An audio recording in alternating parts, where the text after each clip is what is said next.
നമസ്കാരം, ഞാൻ മഞ്ജുഷ. പ്രധാന വാർത്തകൾ. ശക്തമായ മഴയിൽ കോട്ടയം ജില്ലയുടെ പടിഞ്ഞാറൻ മേഖലയിൽ വ്യാപകമായി നെൽകൃഷി നശിച്ചു. നീണ്ടൂരിൽ മട വീണ 135 ഏക്കറോളം പാടത്ത് വെള്ളം കയറി കൊയ്ത്തിന് പാകമായ നെല്ല് വെള്ളത്തിലായി. മീനടം ഗംഗാ കുടിവെള്ള പദ്ധതിയിലെ വെള്ളം ഉപയോഗശൂന്യമെന്ന് ആരോഗ്യ വകുപ്പിന്റെ കണ്ടെത്തൽ. കുടിവെള്ളമില്ലാതെ മഞ്ചാടി നിവാസികൾ. പ്രശ്നത്തിന് പരിഹാരമായില്ലെങ്കിൽ പ്രക്ഷോഭത്തിലേക്കെന്ന് ജനകീയ സമരസമിതി. MG സർവകലാശാല അത്ലറ്റിക് മീറ്റിന് പാലായിൽ തുടക്കം. ആതിഥേയരായ പാല അൽഫോൺസ ബഹുദൂരം മുന്നിൽ. രണ്ടാം സ്ഥാനത്തിനായി ഇഞ്ചോടിഞ്ചു പൊരുതി കോതമംഗലം MA കോളേജും ചങ്ങനാശ്ശേരി അസംഷനും. വാർത്തകൾ വിശദമായി. നീണ്ടൂർ ഗ്രാമപഞ്ചായത്തിലെ വിവിധ ഭാഗങ്ങളിൽ പാടത്ത് വെള്ളം കയറി 135ഓളം ഏക്കറിലെ നെൽകൃഷി നശിച്ചു. വിത നടന്നുകൊണ്ടിരുന്ന നീണ്ടൂർ വടക്കേത്താഴത്തുകുഴി പാടശേഖരത്ത് മട വീണു. കൈപ്പുഴ 400 പടവ് പാടശേഖരത്തിൽ കൊയ്ത്തിന് പാകമായ നെല്ല് വെള്ളത്തിലായി. മഴ മാറിയെങ്കിലും കോട്ടയം ജില്ലയുടെ പടിഞ്ഞാറൻ പ്രദേശങ്ങളിൽ ജലനിരപ്പ് ഉയർന്നത് നെൽകൃഷിയെ സാരമായി ബാധിച്ചു. മട വീണതിനെ തുടർന്ന് വെള്ളം കയറി ഏക്കർ കണക്കിന് പ്രദേശത്തെ നെൽകൃഷി നശിച്ചു. കൊയ്ത്തിന് പാകമായ നെല്ലും വിത നടന്നിരുന്ന പാടവുമെല്ലാം വെള്ളത്തിലായതോടെ കർഷകർക്കുണ്ടായിരിക്കുന്നത് വലിയ സാമ്പത്തിക നഷ്ടമാണ്. നീണ്ടൂർ പഞ്ചായത്തിലെ വടക്കേത്താഴത്തുകുഴി പാടശേഖരത്ത് മടവീഴ്ചയെ തുടർന്ന് 135 ഏക്കറിലധികം വരുന്ന പാടം വെള്ളത്തിലായി. കഴിഞ്ഞയാഴ്ച അവസാനത്തോടെ ഇവിടെ വിത ആരംഭിച്ചിരുന്നതാണ്. വടക്കേത്താഴത്തുകുഴി പാടശേഖരമാണ്. 132 ഏക്കറാണ് ഞങ്ങൾക്കുള്ളത്. ഞങ്ങൾ കൃഷിക്കുള്ള എല്ലാ കാര്യങ്ങളും റെഡിയാക്കി വിത്ത് മുളപ്പിച്ച് വെച്ചിരിക്കുകയാണ്. 100 ഏക്കർ മുകളിൽ ഇപ്പോൾ വിളച്ച് കഴിഞ്ഞു. ഈ കണ്ടീഷനിൽ ഇപ്പോഴത്തെ അവസ്ഥയിലാണെങ്കിൽ ഇനിയിപ്പോൾ ആർക്കും കൃഷി എങ്ങനെയാണെന്ന് പോലും പറയാൻ മേലാത്തൊരവസ്ഥയിലാണ്. അത്രയ്ക്കും അതിശക്തമായ വെള്ളക്കയറ്റം ഉണ്ടായിക്കൊണ്ടിരിക്കുകയാണ്. 100 ഏക്കറോളം വിത പൂർത്തിയായിരുന്നതായാണ് പാടശേഖര സമിതി ഭാരവാഹികൾ പറയുന്നത്. മടവീഴ്ചയെ തുടർന്ന് വെള്ളം ഇരച്ചു കയറി വിതച്ചതെല്ലാം ഒലിച്ചുപോയി. വീണ്ടും വിത്ത് ഇറക്കണമെങ്കിൽ വലിയ സാമ്പത്തിക ബാധ്യതയാണ് കർഷകർക്ക് ഉണ്ടാവുക. ഇപ്പം ഞങ്ങൾക്ക് അടുത്തൊരു കൃഷിക്ക് പോകണേ പോലും ഒരു സാഹചര്യമല്ല ഇപ്പോൾ ഉണ്ടായിരിക്കുന്നത്. ഷിമ്മി എന്ന് പറയുന്നത് നമ്മുടെ ഈ പാടത്തിൽ 70 ഏക്കറോളം വയ്ക്കുന്ന ഒരു വ്യക്തിയാണ്. അപ്പോൾ ആ പുള്ളിക്കാണ് ഏറ്റവും കൂടുതൽ ഇവിടെ നമുക്കിപ്പം നഷ്ടം ഉണ്ടായിരിക്കുന്നത്. പിന്നെ എല്ലാവരും വിത്തെല്ലാം മുളപ്പിച്ച് ഇന്ന് വിതയ്ക്ക് ഇന്നും നാളെയൊക്കെ ആയിട്ട് വിത തീർക്കാൻ വേണ്ടി ഇരുന്നതാണ്. ഞങ്ങൾ ഡേറ്റ് 5-ാം തീയതി ആകും വിതച്ച് തീർക്കണമെന്നായിരുന്നു. അങ്ങനെയുള്ള എല്ലാ ഏർപ്പാടും ആക്കിക്കൊണ്ടിരുന്നപ്പോഴാണ് ഇങ്ങനെ ഒരു വലിയ ഈ മഹാമാരി ഉണ്ടായതിൻ്റെ പേരിൽ ഇങ്ങനെയൊരു വലിയൊരു മടയം വീണത്. ഈ മടയം വീണെന്ന് പറഞ്ഞാൽ ഞങ്ങൾക്കൊരു നഷ്ടമെന്ന് പറഞ്ഞാൽ ഇപ്പോൾ ഒരു പാടത്തിൽ ഏറ്റവും കുറഞ്ഞ ഒരു 7,000 രൂപ 8,000 രൂപ ഒരു ഏക്കറിന് ഇപ്പോൾ ഞങ്ങൾക്ക് ചുരുങ്ങിയ ചിലവ് വന്നിട്ടുണ്ട്. അപ്പോൾ ഇത് കൂടാതെ ഇപ്പോൾ ഈ ഫണ്ട് ഒന്ന് ഞങ്ങൾക്ക് ഇപ്പോൾ ഈ മട അടയ്ക്കണമെങ്കിൽ തന്നെ ഒരു ഭയങ്കര സാമ്പത്തിക വിഷയത്തിൽ നിൽക്കുക. ഒന്നാമത് തന്നെ ഞങ്ങൾക്ക് ഇതിന് ഫണ്ടില്ല. പാടത്തിന് ഒരു 10 പൈസയുടെ പോലും ഇപ്പം ഫണ്ടില്ലാത്തൊരു പാടാണ് ഇപ്പോൾ ഇത്. അതുകൊണ്ട് എന്ത് ചെയ്യും? അങ്ങനെ ഒരു നിരാശ ഞങ്ങൾ കൃഷിക്കാരെല്ലാവരും. കഴിഞ്ഞ കുറേ വർഷങ്ങളായി ഈ പാടശേഖരത്ത് 40 ഏക്കറോളം പാട്ടത്തിനടുത്ത് കൃഷി നടത്തിയിരുന്ന വൈക്കം ഉല്ലല സ്വദേശി ഷിമ്മിക്കുണ്ടായത് വലിയ സാമ്പത്തിക നഷ്ടമാണ്. ഇദ്ദേഹം പാട്ടത്തിനടുത്ത നിലത്ത് വിത പൂർത്തിയായിരുന്നതാണ്. നിലമൊരുക്കലിനും വിത്ത് കൂലി ഇനങ്ങളിലും വലിയ സാമ്പത്തിക ചിലവാണ് ഉണ്ടായിരുന്നത്. ഇതെല്ലാം വെള്ളത്തിലായിരിക്കുകയാണ്. കഴിഞ്ഞ 3 കൃഷികളും ഭീമമായ നഷ്ടമായിരുന്നു ഞങ്ങൾക്ക് സംഭവിച്ചിരുന്നത്. ഈ വർഷം ഞങ്ങൾ നേരത്തെ ചെയ്യാമെന്നുള്ള ലക്ഷ്യത്തിൽ പാടശേഖരം ഒരുക്കി പകുതി നിലങ്ങളിൽ കൂടുതൽ വിതച്ച് ഏതാണ്ട് 100 ഏക്കർ അടുത്ത് നിലം വിതയ്ക്കുകയും ചെയ്തതാണ്. ബാക്കിയുള്ള കൃഷിക്കാരും വിത്തും കിളിപ്പിച്ച് റെഡിയാക്കി നാളെ മറ്റന്നാളും കൂടെ വിതയ്ക്കാനിരുന്ന സമയത്താണ് അനിയന്ത്രിതമായൊരു വെള്ളപ്പൊക്കം ഉണ്ടാകുകയും ഞങ്ങൾക്ക് പിടിച്ചാൽ കിട്ടിയാലാത്ത രീതിയിലുള്ളൊരു നാശനഷ്ടമാണ് ഇതുപോലെ ഉണ്ടായിരിക്കുന്നത്. ഇനി ഒരു കൃഷി ഇറക്കത്തിനെക്കുറിച്ച് ഞങ്ങൾ എങ്ങനെ നടക്കുമെന്ന് പോലും ഞങ്ങൾക്ക് അറിയില്ല. ഒന്നാമത് വിത്തിൻ്റെ ക്ഷാമം, രണ്ടാമത് ഭീമമായ തുകയില്ലാതെ ഈ ബണ്ട് ഇട്ട് സംരക്ഷിക്കാൻ പറ്റിയല്ല. കൈപ്പുഴ പൊൻകുഴി പാടശേഖരത്തും മടവീഴ്ചയെ തുടർന്ന് കൃഷിനാശം നേരിട്ടു. വടക്കേ താഴത്തുകുഴി പാടശേഖരത്തെ ഏതാനും പാടങ്ങളിൽ കൂടി ഈ ദിവസങ്ങളിൽ വിത നടക്കേണ്ടിയിരുന്നതാണ്. എന്നാൽ വെള്ളം വറ്റിച്ച് വീണ്ടും നിലമൊരുക്കാതെ ഇനി വിത നടക്കില്ല. അതേസമയം വിതയ്ക്കാനായി കെട്ടിവെച്ചിരുന്ന വിത്ത് മുളച്ചു തുടങ്ങി. ഈ വിത്ത് ഇനി വിതയ്ക്കാനും കഴിയില്ല. 1 ഏക്കർ വിതയ്ക്കണമെങ്കിൽ കുറഞ്ഞത് 40 കിലോ വിത്ത് വേണം. 1 കിലോ വിത്തിന് 48 രൂപയാണ് വില. പുറംബണ്ട് നന്നാക്കലിനും നിലമൊരുക്കലിനും വിത്ത് വാങ്ങാനുമൊക്കെയായി വീണ്ടും വലിയ തുക കർഷകർ ചിലവാക്കേണ്ടതുണ്ട്. സർക്കാരിന്റെ ഭാഗത്തു നിന്നും ഇതിനായി അടിയന്തര സഹായം ലഭ്യമാക്കണമെന്ന് കർഷകർ ആവശ്യപ്പെട്ടു. കൈപ്പുഴ 400 പടവ് പാടശേഖരത്ത് കൊയ്ത്തിന് പാകമായ നെൽകൃഷി വെള്ളത്തിലായി. ഈ മാസം 20-ന് കൊയ്ത്ത് നടത്താനിരുന്നതാണ്. വെള്ളം കയറി നെല്ല് വീണതോടെ ഇനി യന്ത്രമിറക്കി കൊയ്ത്ത് നടത്താനാകില്ല. ആളിറങ്ങി കൊയ്യണമെങ്കിൽ വൻ സാമ്പത്തിക നഷ്ടമാണ് കർഷകർക്കുണ്ടാവുക. ഇത് 10 ദിവസമായി, 120 ദിവസമായി. വരുന്ന ആഴ്ച കൊയ്യാൻ കിടക്കുന്നല്ല. പറഞ്ഞതാ. ഇപ്പം മൊത്തം അടിഞ്ഞ് മെഷീൻ ഇറക്കാൻ പറ്റില്ല. നീണ്ടൂർ ഗ്രാമപഞ്ചായത്തിന്റെയും കൃഷിഭവന്റെയും നേതൃത്വത്തിൽ നാശനഷ്ടത്തിന്റെ കണക്കെടുപ്പ് നടന്നുവരികയാണ്. കർഷകർക്ക് സാധ്യമായ എല്ലാ സഹായവും ലഭ്യമാക്കുമെന്ന് പഞ്ചായത്ത് പ്രസിഡന്റ് വി.കെ. പ്രദീപ്, കൃഷി ഓഫീസർ ജോസ്ന എന്നിവർ അറിയിച്ചു. News bureau, Kottayam. കുടിവെള്ളമില്ലാതെ മീനടം മഞ്ചാടി ഗ്രാമവാസികൾ. ഗ്രാമപഞ്ചായത്തിന്റെ 3, 5, 6, 7 വാർഡുകളിൽപ്പെട്ടവരാണ് കുടിവെള്ളമില്ലാതെ വലയുന്നത്. ഇവർക്ക് കുടിവെള്ളം എത്തിക്കുന്നതിനായി നിർമ്മിച്ച ഗംഗ കുടിവെള്ള പദ്ധതിയിലെ വെള്ളം ഉപയോഗശൂന്യമാണെന്ന് കഴിഞ്ഞ ദിവസം ആരോഗ്യവകുപ്പ് നടത്തിയ പരിശോധനയിൽ കണ്ടെത്തിയിരുന്നു. 10 വർഷങ്ങൾക്ക് മുമ്പ് അന്നത്തെ UDF ഭരണസമിതി 3.25 കോടി രൂപ ചെലവഴിച്ച് നിർമ്മിച്ച പദ്ധതിയാണ് ഗംഗാ ജലനിധി കുടിവെള്ള പദ്ധതി. ഈ കഴിഞ്ഞ 10 വർഷമായിട്ടും കലങ്ങിമറിഞ്ഞ വെള്ളമാണ് വീടുകളിൽ എത്തുന്നത്. പലതവണ പരാതികൾ നൽകിയിട്ടും ഒരു നടപടിയും ഉണ്ടായിട്ടില്ല എന്ന് നാട്ടുകാർ പറയുന്നു. ഹെൽത്ത് ഇൻസ്പെക്ടർക്ക് കംപ്ലൈൻറ്റ് കൊടുത്തു കഴിഞ്ഞപ്പോൾ ഹെൽത്തിൽ നിന്ന് ആൾ വന്ന് അവർ വെള്ളം എടുത്തുകൊണ്ട് കോട്ടത്തെങ്ങാണ്ട് ലാബിൽ കൊണ്ട് ടെസ്റ്റ് ചെയ്തപ്പോൾ അവരുടെ റിസൾട്ട് കിട്ടിയതാണ് ഈ വെള്ളം കുടിക്കാനും കൊള്ളത്തില്ല, മറ്റു ഒരു ഉപയോഗത്തിന് ഈ വെള്ളം പറ്റത്തില്ലെന്നുള്ള റിസൾട്ട് അവരുടെ കയ്യിൽ നിന്ന് നമുക്ക് കിട്ടി. ആ റിസൾട്ടിൽ നമ്മൾ പഞ്ചായത്തിൽ കൊണ്ട് കൊടുത്തു. അപ്പം പഞ്ചായത്ത് ഇവിടെ ഈ മഞ്ഞാടി കവലയിൽ ഒരു മീറ്റിംഗ് വിളിച്ചു, ആൾക്കാരെല്ലാം കൂടി. അപ്പം പഞ്ചായത്തിൽ നിന്ന് അറിയിച്ചിട്ടുണ്ട്, ഞങ്ങൾക്ക് 30 ദിവസത്തേക്കും നല്ല വെള്ളം തരാമെന്ന് പറഞ്ഞിട്ടുണ്ട്. നല്ല ക്ലിയർ വെള്ളം തരാമെന്ന് പറഞ്ഞിട്ടുണ്ട്. തന്നില്ലെങ്കിൽ ഇതിൽ അതിശക്തമായ സമരമായിട്ട് നമ്മൾ മുന്നോട്ട് പോകും. ഗംഗാ ജലനിധി കുടിവെള്ള പദ്ധതിയുള്ള വാർഡുകളിൽ കിണറുകളില്ലാത്ത വീടുകൾ നിരവധിയാണ്. ഈ കുടിവെള്ള പദ്ധതിയാണ് നാട്ടുകാരുടെ ഏക ആശ്രയം. എന്നാൽ ഈ പദ്ധതി കൊണ്ട് യാതൊരു പ്രയോജനവും ഇല്ലാതായിരിക്കുകയാണ്. കലങ്ങിമറിഞ്ഞ വെള്ളമാണ് തങ്ങൾക്ക് ലഭിക്കുന്നതെന്ന് വീട്ടമ്മ പറയുന്നു. ഞങ്ങൾക്ക് കിണറില്ല.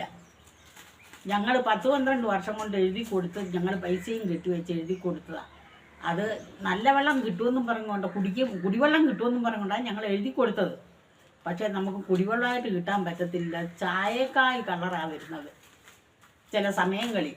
അത് നമ്മുടെ അത്യാവശ്യത്തിന് എടുക്കാം, പുറത്തെ എല്ലാ അത്യാവശ്യത്തിന് എടുക്കാമല്ലോ എന്ന് കരുതി 4-5 ദിവസം കഴിയുമ്പോൾ തെളിഞ്ഞ് കിട്ടിയച്ച് ഞങ്ങൾ കൈകാര്യം ചെയ്യുന്നത്. പിന്നെ അവർ പല പ്രകാരത്തിലും ഓരോന്ന് നോക്കുന്നുണ്ട്, നോക്കിയിട്ട് കിട്ടുന്നില്ല. പിന്നെ നമ്മളിനിയിപ്പോൾ എന്നാ ചെയ്യേണ്ടെന്ന്, നമുക്ക് കിട്ടും എന്നുള്ള വിശ്വാസത്തിൽ നമ്മളിരിക്കുന്നു. ഞങ്ങൾ ആരെയും കുറ്റം പറയുന്നില്ല. പിന്നെ കിണറില്ല, നല്ല വെള്ളം തരാമെന്ന് പറഞ്ഞിട്ടുണ്ട്. അല്ല, നമുക്ക് കിണറില്ലാത്തത് കൊണ്ടാണ് നമ്മൾ ഇതിനെല്ലാം ചാഞ്ഞു പോകുന്നത്. ഈ വെള്ളം ദിവസങ്ങളോളം ശേഖരിച്ചു വെച്ച് തെളിയുമ്പോഴാണ് തുണികൾ അലക്കുന്നത്. പല വീടുകളിലും കുടിവെള്ളം പണം മുടക്കി മേടിക്കുകയാണ്. പലതവണ പരാതിപ്പെട്ടിട്ടും പരിഹാരമുണ്ടാകാത്ത സാഹചര്യത്തിലാണ് നാട്ടുകാർ ചേർന്ന് ജനകീയ സമരസമിതി രൂപീകരിച്ചത്. എത്രയും വേഗം പ്രശ്നത്തിന് പരിഹാരമുണ്ടായില്ലെങ്കിൽ സമരം ശക്തമാക്കുമെന്ന് നാട്ടുകാർ പറയുന്നു. News bureau, Kottayam. 42ാമത് മഹാത്മാഗാന്ധി സർവകലാശാല അത്ലറ്റിക് മീറ്റ് പാലായിൽ തുടങ്ങി. 91 പോയിന്റുകളുമായി പാല അൽഫോൺസ കോളേജാണ് മുന്നിൽ. 42 പോയിന്റുമായി കോതമംഗലം MA കോളേജും ചങ്ങനാശ്ശേരി അസംഷൻ കോളേജും 2ാം സ്ഥാനത്തിനുള്ള പൊരിഞ്ഞ പോരാട്ടത്തിലാണ്. MG athletic meet വനിതകളിൽ Pala Alphonsa college മുന്നിൽ. പാല മുനിസിപ്പൽ സ്റ്റേഡിയത്തിൽ നടന്നുവരുന്ന 42ാമത് മഹാത്മാഗാന്ധി സർവകലാശാല അത്ലറ്റിക് മീറ്റിൽ പാല അൽഫോൺസ കോളേജ് 91 പോയിന്റുമായി മുന്നിൽ. 42 പോയിന്റുമായി MA കോളേജ് കോതമംഗലവും അസംഷൻ കോളേജ് ചങ്ങനാശ്ശേരി 3ാം സ്ഥാനത്ത് നിൽക്കുന്നു. പുരുഷ വിഭാഗത്തിൽ 89 പോയിന്റുമായി SB കോളേജ് ചങ്ങനാശ്ശേരിയും 73 പോയിന്റുമായി MA കോളേജ് കോതമംഗലവും 2ാം സ്ഥാനത്തും 53 പോയിന്റുമായി കാഞ്ഞിരപ്പള്ളി സെന്റ് ഡൊമിനിക് കോളേജ് 3ാം സ്ഥാനത്ത് നിൽക്കുന്നു. രാവിലെ നടന്ന 20 കിലോമീറ്റർ നടത്ത മത്സരത്തിൽ പാല അൽഫോൺസ കോളേജിലെ സാന്ദ്ര സുരേന്ദ്രൻ പുതിയ റെക്കോർഡോടെ സ്വർണ്ണം നേടി. കഴിഞ്ഞ വർഷം വനിതാ വിഭാഗം ചാമ്പ്യൻഷിപ്പിൽ 1 പോയിന്റ് വ്യത്യാസത്തിൽ അൽഫോൺസ കോളേജിനെ MA കോളേജ് പരാജയപ്പെടുത്തിയിരുന്നു. ഇന്ന് നടന്ന വനിതകളുടെ 20 metre walking, 100 metre hurdles, 400 metre, 5000 metre, 1500 metre, shot put, hammer throw എന്നീ ഇനങ്ങളിലെല്ലാം അൽഫോൺസ കോളേജ് 1ാം സ്ഥാനം കരസ്ഥമാക്കിയിട്ടുണ്ട്. ന്യൂസ് ബ്യൂറോ, പാല. ഭിന്നശേഷി ശാക്തീകരണം കാലഘട്ടത്തിന്റെ അനിവാര്യതയെന്ന് സംസ്ഥാന ഭിന്നശേഷി കമ്മീഷണർ ഡോക്ടർ PT ബാബുരാജ്. ഭിന്നശേഷി സമൂഹം അവഗണനയുടെ കാലം പിന്നിട്ടുവെന്നും അദ്ദേഹം പറഞ്ഞു. കോട്ടയത്ത് ലോക ഭിന്നശേഷി ദിനത്തോടനുബന്ധിച്ച് സക്ഷമ സംഘടിപ്പിച്ച മിഴിനൂറ് പരിപാടി ഉദ്ഘാടനം ചെയ്യുകയായിരുന്നു അദ്ദേഹം. കേരളത്തിലെ ഭിന്നശേഷി സമൂഹം അവഗണനയുടെ കാലം പിന്നിട്ടുവെന്നും വരാൻ പോകുന്നത് വെല്ലുവിളികളെ അതിജീവിക്കാൻ പ്രാപ്തരായ ദിവ്യാംഗരുടെ കാലഘട്ടമായിരിക്കുമെന്നും സംസ്ഥാന ഭിന്നശേഷി കമ്മീഷണർ PT ബാബുരാജ് അഭിപ്രായപ്പെട്ടു.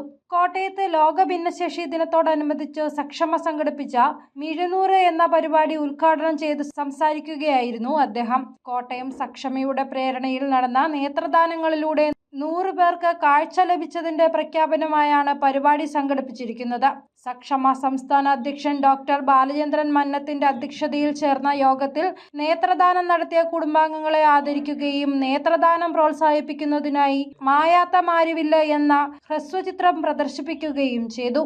ചടങ്ങിൽ സേവാശക്തി ഫൗണ്ടേഷൻ കോട്ടയം സക്ഷമയ്ക്ക് നൽകുന്ന സഞ്ചരിക്കുന്ന ദിവ്യാംഗ സേവാ കേന്ദ്രം കൈമാറുകയും ഉപകരണ വിതരണം, ഭിന്നശേഷി കുടുംബങ്ങൾക്കുള്ള പ്രതിമാസ പെൻഷൻ വിതരണം എന്നിവയും നടന്നു. Kottayam government school for the visually challenged principal Kurian E J, Saksham സംസ്ഥാന secretary OR Haridas, municipal councillor K Sankaran, Chaitanya കണ്ണാശുപത്രി മാനേജർ റോബിൻ CK, സക്ഷമ ജില്ലാ അധ്യക്ഷൻ B ഗോപാലകൃഷ്ണൻ, ജില്ലാ സെക്രട്ടറി N ശ്രീജിത്ത് തുടങ്ങിയവർ പ്രസംഗിച്ചു. News bureau, Kottayam. റബ്ബർ വിലയിടിവിനെതിരെയും ആനുകൂല്യങ്ങൾ വർദ്ധിപ്പിക്കാത്തതിനെതിരെയും റബ്ബർ ടാപ്പിംഗ് തൊഴിലാളികളുടെ സംഘടനയായ KRTA കോട്ടയത്ത് പ്രതിഷേധം സംഘടിപ്പിച്ചു. റബ്ബർ ബോർഡിന് മുന്നിൽ നടന്ന ധർണ സംഘടനാ സംസ്ഥാന പ്രസിഡന്റ് അൽബക്കർ ഉദ്ഘാടനം ചെയ്തു. റബ്ബർ മേഖലയെ സംരക്ഷിക്കണമെന്നാവശ്യപ്പെട്ട് കനിവ് റബ്ബർ ടാപ്പേഴ്സ് അസോസിയേഷനാണ് സമരം സംഘടിപ്പിച്ചത്. ടയർ കമ്പനികളെ സഹായിച്ചുകൊണ്ട് റബ്ബർ ടാപ്പിംഗ് തൊഴിലാളികളെ അവഗണിക്കുന്ന നിലപാടിൽ നിന്ന് റബ്ബർ ബോർഡ് പിന്മാറണമെന്ന് സമരം ഉദ്ഘാടനം ചെയ്ത സംഘടനയുടെ സംസ്ഥാന പ്രസിഡന്റ് അൽബക്കർ ആവശ്യപ്പെട്ടു. ആനുകൂല്യങ്ങൾ പ്രഖ്യാപനങ്ങളിൽ ഒതുങ്ങുന്നതല്ലാതെ നൽകുന്നില്ലെന്നും ഉദ്ഘാടകൻ പറഞ്ഞു. അവകാശങ്ങൾ നേടിയെടുക്കുന്നതുവരെ സമരം തുടരുമെന്നും സംസ്ഥാന പ്രസിഡന്റ് അറിയിച്ചു. നാഗമ്പടം നെഹ്റു സ്റ്റേഡിയത്തിൽ നിന്നും ആരംഭിച്ച മാർച്ചിൽ സ്ത്രീകളടക്കമുള്ളവർ പങ്കെടുത്തു. സംഘടനയുടെ സംസ്ഥാന വൈസ് പ്രസിഡന്റ് അനീഷ് R അധ്യക്ഷനായി. സംസ്ഥാന കമ്മിറ്റി അംഗങ്ങളായ ബിജു പയ്യാവൂർ, ബിജു രാമചന്ദ്രൻ, ഉമ്മർ, അലി അഷ്റഫ്, ജില്ലാ കമ്മിറ്റി ഭാരവാഹികൾ തുടങ്ങിയവർ സമരത്തിൽ പങ്കെടുത്തു. News bureau, Kottayam. പൊൻകുന്നം ടൗണിന് സമീപം വീടിന്റെ സംരക്ഷണ ഭിത്തി ഇടിഞ്ഞു വീണ് വീടിന് കേടുപാടുണ്ടായി. മുഹീദ്ദീൻ ജുമാ മസ്ജിദിന് സമീപം KR മൻസിലിൽ M ഹിദായത്തുള്ളയുടെ വീടിന്റെ സംരക്ഷണ ഭിത്തി ഇടിഞ്ഞ് സമീപത്തെ വീടിന് മുൻഭാഗത്തേക്ക് വീഴുകയായിരുന്നു. ഞായറാഴ്ചയുണ്ടായ കനത്ത മഴയെ തുടർന്നാണ് അപകടം. പൊൻകുന്നം ടൗണിൽ മുഹീദ്ദീൻ ജുമാ മസ്ജിദിന് സമീപം താമസിക്കുന്ന KR മൻസിലിൽ M ഹിദായത്തുള്ളയുടെ വീടിന്റെ സംരക്ഷണ ഭിത്തിയാണ് ഞായറാഴ്ച രാത്രിയുണ്ടായ കനത്ത മഴയെ തുടർന്ന് ഇടിഞ്ഞു വീണത്. സംരക്ഷണ ഭിത്തിയോട് ചേർന്നുള്ള മുറിയുടെ ഭാഗവും മണ്ണിനൊപ്പം താഴേക്ക് ഊർന്നു പോന്നിട്ടുണ്ട്. ഈ മുറിയിലുണ്ടായിരുന്ന ഇലക്ട്രോണിക്സ് ഉപകരണങ്ങളും നശിച്ചു. സംരക്ഷണ ഭിത്തി ഉൾപ്പെടെ ഇടിഞ്ഞു വീണിരിക്കുന്നത് സമീപത്തെ വീടിന്റെ മുൻഭാഗത്തേക്കാണ്. ഈ വീടിനും ഭാഗികമായി കേടുപാട് സംഭവിച്ചിട്ടുണ്ട്. അപകട സാധ്യത കണക്കിലെടുത്ത് 2 വീട്ടിലെയും ആളുകളെ മാറ്റിപ്പാർപ്പിച്ചിട്ടുണ്ട്. സംരക്ഷണ ഭിത്തി ഇടിഞ്ഞിടത്തെ മണ്ണ് നീക്കം ചെയ്യാൻ തുടങ്ങി. News bureau, Ponkunnam. അടിക്കടി വൈദ്യുതി ചാർജ് വർദ്ധിപ്പിക്കാനുള്ള നീക്കം പിൻവലിക്കണമെന്ന് Kerala Congress democratic party chairman Saji Manjakadambil. നിത്യോപയോഗ സാധനങ്ങളുടെ വിലക്കയറ്റത്തിലും കാർഷിക വിളകളുടെ വിലത്തകർച്ചയിലും നട്ടം തിരിയുന്ന കേരളത്തിലെ ജനങ്ങൾക്ക് മേൽ വൈദ്യുതി ചാർജ് വർധന കൂടി അടിച്ചേൽപ്പിക്കാനുള്ള ശ്രമത്തിലാണ് സർക്കാരെന്നും സജി മഞ്ഞക്കടമ്പിൽ കുറ്റപ്പെടുത്തി. നിത്യോപയോഗ സാധനങ്ങളുടെ വിലക്കയറ്റവും കാർഷിക വിളകളുടെ വിലത്തകർച്ചയും മൂലം പൊറുതിമുട്ടി നിൽക്കുന്ന കേരളത്തിലെ ജനങ്ങളുടെ മേൽ വീണ്ടും വൈദ്യുത ചാർജ് വർധനവ് അടിച്ചേൽപ്പിക്കാനുള്ള സംസ്ഥാന സർക്കാരിന്റെ നീക്കം പിൻവലിക്കണമെന്ന് കേരള കോൺഗ്രസ് ഡെമോക്രാറ്റിക് ചെയർമാൻ സജി മഞ്ഞക്കടമ്പിൽ ആവശ്യപ്പെട്ടു. ഓരോ മാസവും വൈദ്യുതി ബില്ല് സ്വീകരിക്കാൻ നടപടി സ്വീകരിക്കണമെന്നും KSEB ജീവനക്കാരുടെ അന്യായ ശമ്പളം വെട്ടിക്കുന്നതുൾപ്പെടെ ചിലവ് കുറയ്ക്കാൻ ബദൽ സംവിധാനം കണ്ടെത്തി ആത്മഹത്യയുടെ വക്കിൽ നിൽക്കുന്ന വൈദ്യുതി ഉപഭോക്താക്കളെ സംരക്ഷിക്കാൻ സർക്കാർ നടപടി സ്വീകരിക്കണമെന്നും സജി മഞ്ഞക്കടമ്പിൽ ആവശ്യപ്പെട്ടു. കാർഷിക വിളകളുടെ വിലത്തകർച്ച മൂലവും വിലക്കയറ്റം മൂലവും കേരളത്തിലെ ജനങ്ങൾ ഇന്ന് ആത്മഹത്യയുടെ വക്കിൽ നിൽക്കുമ്പോൾ സംസ്ഥാന ഗവൺമെന്റ് വീണ്ടും ഇവിടെ വൈദ്യുതി ചാർജ് വർദ്ധിപ്പിക്കാനുള്ള തീരുമാനം ഇത് അംഗീകരിക്കാനാവുന്നതല്ല. ഇത് കേരളത്തിലെ സാധാരണക്കാരുടെ വെല്ലുവിളിയാണ്. ഞങ്ങൾക്ക് ഈ അവസരം സൂചിപ്പിക്കുവാനുള്ളത്, ഇവിടെ വൈദ്യുതി ചാർജ് വർദ്ധിപ്പിക്കാതെ ബദൽ മാർഗങ്ങൾ കണ്ടെത്തിക്കൊണ്ട് കേരളത്തിലെ വൈദ്യുതി ഉപഭോക്താക്കളെ സംരക്ഷിക്കുവാൻ ഈ സർക്കാർ തയ്യാറാവണമെന്ന് ആവശ്യപ്പെടുകയാണ്. നിങ്ങൾക്ക് ഭരിക്കാൻ അറിയില്ലെങ്കിൽ രാജിവെക്കുകയാണ് ചെയ്യേണ്ടത്. ആത്മഹത്യയുടെ വക്കിൽ നിൽക്കുന്ന ജനങ്ങളെ വീണ്ടും ആത്മഹത്യയിലേക്ക് തള്ളിവിടുവാനുള്ള ഈ നീക്കത്തിൽ നിന്നും സർക്കാർ പിൻവലിയണം. ഒന്നെങ്കിൽ ഞാൻ പറയട്ടെ, ഇവിടെ ഇന്നത്തെ സംസ്ഥാനത്തെ KSEB ജീവനക്കാരുടെ ശമ്പളത്തെക്കുറിച്ച് കേൾക്കുമ്പോൾ ഞെട്ടിക്കുന്ന ശമ്പളമാണ്.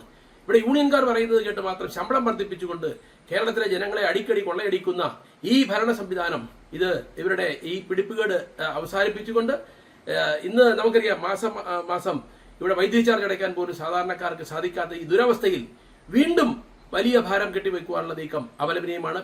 പിൻവലിക്കണമെന്ന് കേരള കോൺഗ്രസ് ഡെമോക്രാറ്റിക് പാർട്ടി ആവശ്യപ്പെടുകയാണ്. News bureau, Kottayam. Pala sports club സംഘടിപ്പിക്കുന്ന ജൂബിലി വോളിക്ക് പാലാ ഫ്ലഡ് ലൈറ്റ് സ്റ്റേഡിയത്തിൽ തുടക്കമായി. ആദ്യ ദിനമായ തിങ്കളാഴ്ച പാലാ സെന്റ് തോമസ് കോളേജും സെന്റ് ജോർജ് വാഴക്കുളവും തമ്മിൽ നടന്ന വാശിയേറിയ മത്സരത്തിൽ പാലാ സെന്റ് തോമസ് വിജയിച്ചു. പാലാ സ്പോർട്സ് ക്ലബ്ബ് സംഘടിപ്പിക്കുന്ന ജൂബിലി വോളി ഡിസംബർ 2 മുതൽ 6 വരെ നടക്കും. പ്രതികൂല കാലാവസ്ഥയിലും വൻ ജനപങ്കാളിത്തത്തോടെ ആവേശമായി ആദ്യ മത്സരം. പാലാ മുനിസിപ്പൽ ഫ്രെഡ്രിക് സ്റ്റേഡിയത്തിൽ നടന്ന മത്സരം പാലാ നഗരസഭാ ചെയർമാൻ ഷാജു വിജയൻ ഉദ്ഘാടനം ചെയ്തു. നഗരസഭാ വിദ്യാഭ്യാസ കലാകായിക standing committee chairman Baiju Kollamparambil, കൗൺസിലറും കൺവീനറുമായ BC Prince, councillor Jose Cheerankuzhy, president advocate Santhosh Mulakad, PC James, Joy Palathu തുടങ്ങിയവർ പ്രസംഗിച്ചു. ഉദ്ഘാടന മത്സരത്തിൽ പാലാ സെന്റ് തോമസ് കോളേജും സെന്റ് ജോർജ് വാഴക്കുളവും ഏറ്റുമുട്ടി. മത്സരത്തിൽ വിജയികളായ Pala saint Thomas college progressive ചാരമംഗലവുമായി ഏറ്റുമുട്ടി. ടൂർണമെന്റ് വിജയികൾക്ക് പാലക്കൽ ബട്ടൺ സ്പോൺസർ ചെയ്യുന്ന 25,000 രൂപയും തയ്യൽ എവറോളിംഗ് ട്രോഫിയും മാത്യു അരക്കൽ മെമ്മോറിയൽ ട്രോഫിയുമാണ് ലഭിക്കുന്നത്. റണ്ണറപ്പിന് Pala electricals and builders sponsor ചെയ്യുന്ന 15,000 രൂപയും PC John Thayyil memorial ever rolling ട്രോഫിയും ലഭിക്കും. News bureau, Pala. കുമാരനല്ലൂർ ദേവീക്ഷേത്രത്തിലെ തിരുവുത്സവത്തിന് ഈ മാസം 5-ന് കൊടിയേറും. ക്ഷേത്രം തന്ത്രി കടിയക്കോൽ ഇല്ലത്ത് KN കൃഷ്ണൻ നമ്പൂതിരി മുഖ്യ കാർമ്മികനാവും. 10 ദിവസങ്ങളിലായി നടക്കുന്ന ഉത്സവത്തിൽ ക്ഷേത്ര ചടങ്ങുകൾക്ക് പുറമെ വിവിധ കലാപരിപാടികളും അരങ്ങേറും. ആദ്യ ദിവസമായ വ്യാഴാഴ്ച കൊടിയേറ്റിന് ശേഷം നടക്കുന്ന സാംസ്കാരിക സമ്മേളനത്തിൽ പ്രശസ്ത സംഗീതജ്ഞ മാതങ്കി സത്യമൂർത്തിക്ക് ദേവി കാർത്യായനി പുരസ്കാരം നൽകി ആദരിക്കും. കേന്ദ്രമന്ത്രി ജോർജ് കുര്യൻ, മന്ത്രി VN വാസവൻ, തിരുവഞ്ചൂർ രാധാകൃഷ്ണൻ MLA തുടങ്ങിയവർ ചടങ്ങിൽ പങ്കെടുക്കും. 9ാം ഉത്സവ ദിനമായ വെള്ളിയാഴ്ചയാണ് തൃക്കാർത്തിക. വെളുപ്പിന് 2:30 മുതൽ തൃക്കാർത്തിക ദർശനം ഉണ്ടായിരിക്കും. 10ാം ഉത്സവ ദിനമായ ഡിസംബർ 14-ന് പ്രശസ്തമായ ആറാട്ട് നടക്കും. കോട്ടയത്ത് നടന്ന വാർത്താ സമ്മേളനത്തിൽ Arunkumar PK, CN Narayanan Namboothiri, Arun Vasudevan, VN Narayanan തുടങ്ങിയവർ പങ്കെടുത്തു. ഉത്സവത്തിന് ക്ഷേത്രകലകൾ ഉൾപ്പെടെയുള്ള കലാപരിപാടികൾ ഉൾക്കൊള്ളിച്ചുകൊണ്ടുള്ള ഒരു കമ്മിറ്റിയാണ് നമ്മൾ രൂപീകരിച്ചിരിക്കുന്നത്.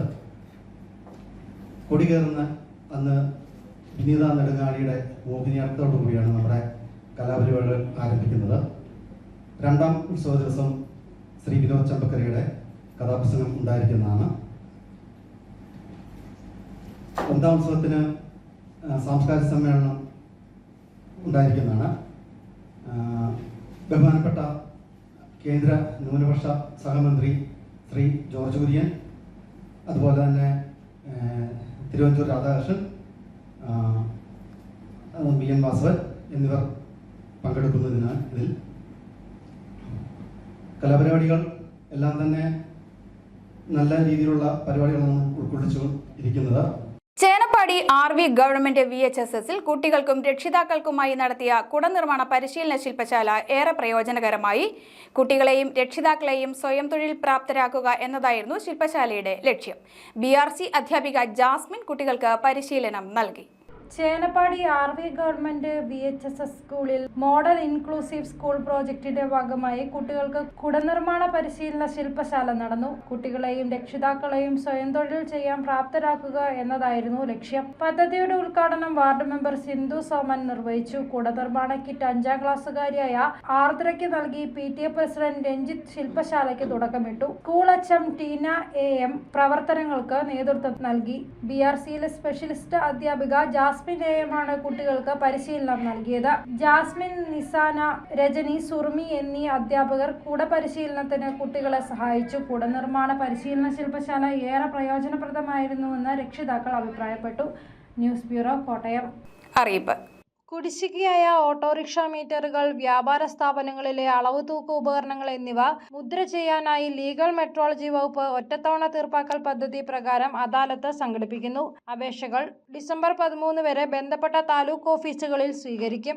അളവ് തൂക്ക ഉപകരണങ്ങൾ ഡിസംബർ 16 മുതൽ 24 വരെയുള്ള തീയതികളിൽ 500 രൂപ രജിസ്ട്രേഷൻ ഫീസും പരമാവധി 6 ക്വാർട്ടറിന്റെ അധിക ഫീസും മുദ്ര ഫീസും ഈടാക്കി മുദ്ര ചെയ്തു നൽകുമെന്ന് ലീഗൽ മെട്രോളജി ഡെപ്യൂട്ടി കൺട്രോളർ അറിയിച്ചു. തദ്ദേശ സ്വയംഭരണ സ്ഥാപനങ്ങളുടെ കരട് വാർഡ് വിഭജനം സംബന്ധിച്ച പരാതികൾ സ്വീകരിക്കുന്നത് ഡിസംബർ 4 വരെ ദീർഘിപ്പിച്ചു. കേന്ദ്ര സർക്കാർ സംരംഭമായ ബിസിൽ ട്രെയിനിംഗ് ഡിവിഷൻ നടത്തുന്ന 1 വർഷം ദൈർഘ്യമുള്ള PG diploma in hospital administration, professional diploma in hospital administration, diploma in hospital administration തുടങ്ങിയ കോഴ്സുകളിലേക്ക് അപേക്ഷ ക്ഷണിച്ചു. ഫോൺ 8304926081. പ്രധാന വാർത്തകൾ ഒരിക്കൽ കൂടി. ശക്തമായ മഴയിൽ കോട്ടയം ജില്ലയുടെ പടിഞ്ഞാറൻ മേഖലയിൽ വ്യാപകമായി നെൽകൃഷി നശിച്ചു. നീണ്ടൂരിൽ മട വീണ 135 ഏക്കറോളം പാടത്ത് വെള്ളം കയറി. കൊയ്ത്തിന് പാകമായ നെല്ല് വെള്ളത്തിലായി. മീനടം ഗംഗാ കുടിവെള്ള പദ്ധതിയിലെ വെള്ളം ഉപയോഗശൂന്യമെന്ന് ആരോഗ്യ വകുപ്പിന്റെ കണ്ടെത്തൽ. കുടിവെള്ളമില്ലാതെ മഞ്ചാടി നിവാസികൾ. പ്രശ്നത്തിന് പരിഹാരമായില്ലെങ്കിൽ പ്രക്ഷോഭത്തിലേക്കെന്ന് ജനകീയ സമരസമിതി. MG സർവകലാശാല അത്ലറ്റിക് മീറ്റിന് പാലായിൽ തുടക്കം. ആതിഥേയരായ പാലാ അൽഫോൺസ ബഹുദൂരം മുന്നിൽ. 2ാം സ്ഥാനത്തിനായി ഇഞ്ചോടിഞ്ച് പൊരുതി കോതമംഗലം MA കോളേജും ചങ്ങനാശ്ശേരി അസംഷനും. ഈ വാർത്താ ബുള്ളറ്റിൻ അവസാനിക്കുന്നു. നമസ്കാരം.